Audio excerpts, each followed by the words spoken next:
Hello, Doug here, your usual blogger from photointro.com. Today I would like to review a few of the techniques we've covered so far in the blog. The photos you will see today were shot by me either in downtown Dallas or at the Dallas Zoo.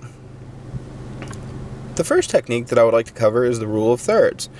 In other words, the method of placing your point of interest at the intersection of two lines to the right or left of the center of your frame.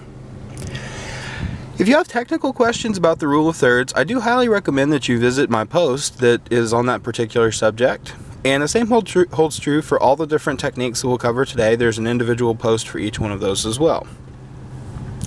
As you can see, I use the rule of thirds in several of my shots, but it's just one of the techniques you can use. If you use any one technique over and over again, your shots may all start to look the same or become boring. However, I do highly recommend using this technique quite often. And if you're unsure, I would say shoot several shots, maybe using this technique and some with your subject centered.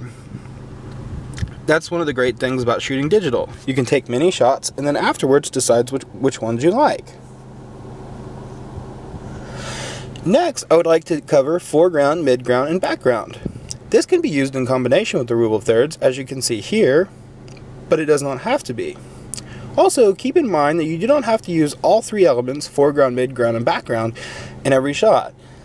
For example, in many of my shots, I have my subject in the foreground or midground, and I simply use an interesting background to make the shot look a little bit more interesting. As you can see, this technique is not always easy to use at the zoo. The animals are in such confined spaces that it's a little bit tough. The final technique that I would like to cover is deep space. The easiest way to understand deep space is to look at this picture of Dallas City Hall. Notice how the building appears to be getting narrower in the distance? This is a great example of this technique in action.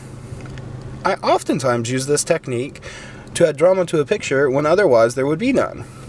For example, when I took that shot of City Hall, it was a Sunday, so there was no one around. I couldn't get any people for action shots. But the shot still ended up being quite interesting because of the use of deep space. I do have to admit that City Hall is a very interesting building to look at in the first place, but shooting it right just adds to that. Alright everyone, well that is it as far as the techniques that I've covered. I thank you very much, and as always I welcome any comments or questions in the comment section. And if you have any suggestions for further podcasts, or if you'd like any more detailed explanations of anything, I would be happy to do that for you. Alrighty, thank you very much. Have a good day.